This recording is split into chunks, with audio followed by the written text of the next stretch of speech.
Chapter 9. Why Are You Lying? Anna Marie went outside alone after supper. Through the open kitchen window, she could hear Mama and Ellen talking as they washed the dishes. Kirsty, she knew, was busy on the floor playing with the old dolls she had found upstairs, the dolls that had been Mama's once long ago.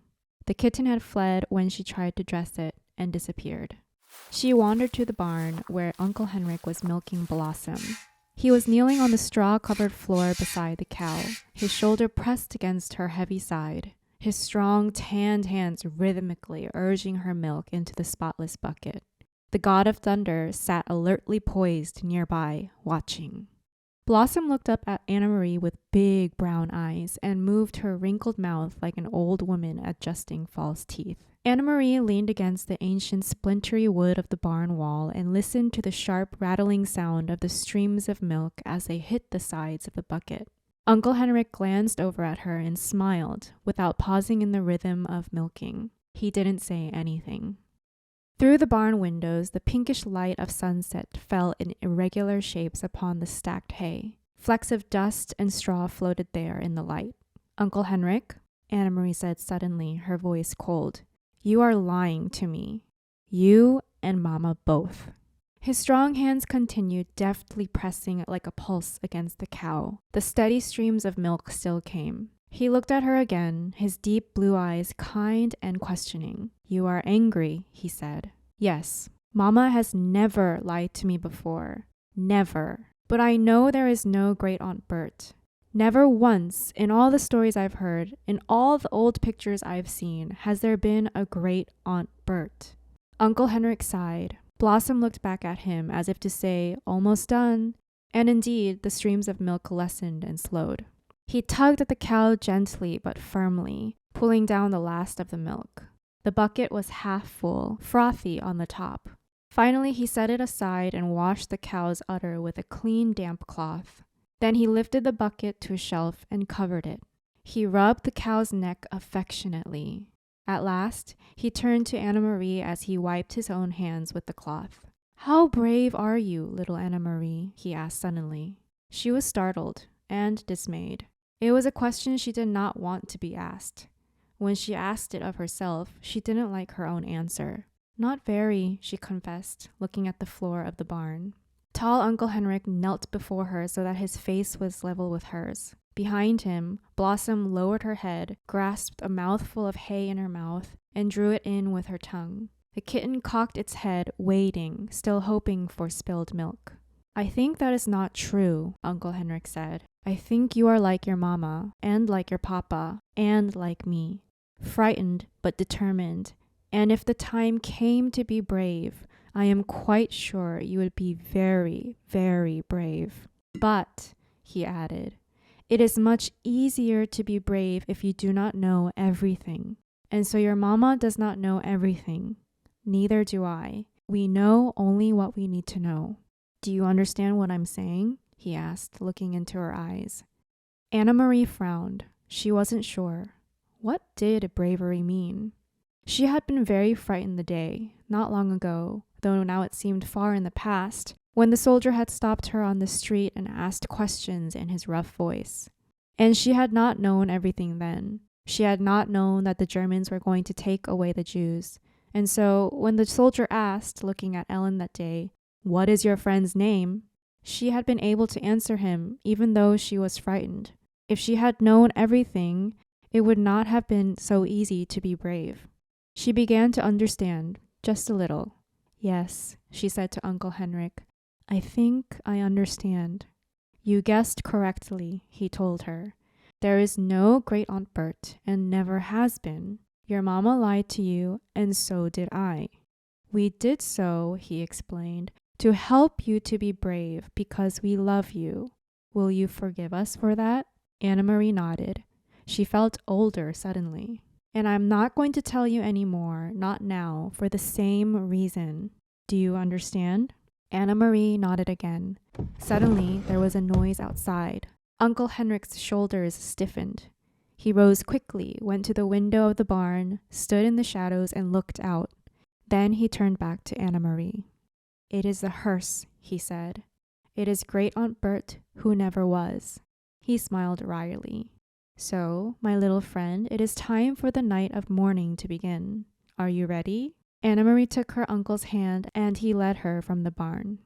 The gleaming wooden casket rested on the supports in the center of the living room and was surrounded by the fragile, papery flowers that Anna Marie and Ellen had picked that afternoon.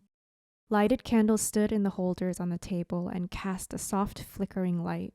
The hearse had gone, and the solemn-faced men who had carried the casket indoors had gone with it, after speaking quietly to Uncle Henrik. Kirsty had gone to bed reluctantly, complaining that she wanted to stay up with the others, that she was grown up enough, that she had never before seen a dead person in a closed-up box, that it wasn't fair. But Mama had been firm, and finally Kirsty, sulking, had trudged upstairs with her dolls under one arm and the kitten under the other. Ellen was silent and had a sad expression. I'm so sorry your Aunt Bert died, Anna Marie heard her say to Mama, who smiled sadly and thanked her. Anna Marie had listened and said nothing. So now I, too, am lying, she thought, and to my very best friend. I could tell Ellen that it isn't true, that there is no Great Aunt Bert. I could take her aside and whisper the secret to her so that she wouldn't have to feel sad. But she didn't. She understood that she was protecting Ellen the way her mother had protected her. Although she didn't understand what was happening or why the casket was there, or who, in truth, was in it, she knew that it was better, safer, for Ellen to believe in Great Aunt Bert, so she said nothing.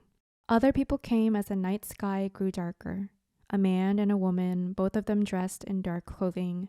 The woman carrying a sleeping baby appeared at the door, and Uncle Henrik gestured them inside. They nodded to Mama and to the girls. They went, following Uncle Henrik, to the living room and sat down quietly. Friends of Great Aunt Bert, Mama said quietly in response to Anna Marie's questioning look. Anna Marie knew that Mama was lying again, and she could see that Mama understood that she knew. They looked at each other for a long time and said nothing. In that moment, with that look, they became equals. From the living room came the sound of a sleepy baby's brief wail. Anna Marie glanced through the door and saw the woman open her blouse and begin to nurse the infant, who quieted. Another man arrived, an old man, bearded. Quietly, he went to the living room and sat down, saying nothing to the others, who only glanced at him. The young woman lifted her baby's blanket, covering its face and her own breast. The old man bent his head forward and closed his eyes, as if he were praying. His mouth moved silently, forming words that no one could hear. Anna Marie stood in the doorway, watching the mourners as they sat in the candlelit room. Then she turned back to the kitchen and began to help Ellen and Mama as they prepared food. In Copenhagen, she remembered, when Lise died, friends had come to their apartment every evening. All of them had brought food so that Mama wouldn't need to cook. Why hadn't these people brought food? Why didn't they talk? In Copenhagen, even though the talk was sad, people had spoken softly to one another and to Mama and Papa. They had talked about Lise, remembering happier times. Thinking about it as she sliced cheese in the kitchen, Anna Marie realized that these people had nothing to talk about. They couldn't speak of happier times with Great Aunt Bert when there had never been a Great Aunt Bert at all. Uncle Henrik came into the kitchen.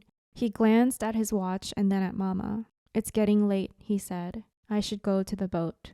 He looked worried. He blew out the candle so that there would be no light at all, and opened the door. He stared beyond the gnarled apple tree into the darkness. Good, here they come, he said in a low, relieved voice. Ellen, come with me. Ellen looked questioningly toward Mama, who nodded. Go with Henrik, she said. Anna Marie watched, still holding the wedge of firm cheese in her hand, as Ellen followed Uncle Henrik into the yard. She could hear a sharp, low cry from Ellen, and then the sound of voices speaking softly. In a moment, Uncle Henrik returned. Behind him was Peter Nilsson. Tonight, Peter went first to Mama and hugged her. Then he hugged Anna Marie and kissed her on the cheek. But he said nothing. There was no playfulness to his affection tonight, just a sense of urgency, of worry. He went immediately to the living room, looked around, and nodded at the silent people there. Ellen was still outside, but in a moment the door opened and she returned. held tightly like a little girl, her bare legs dangling against her father's chest. Her mother was beside them.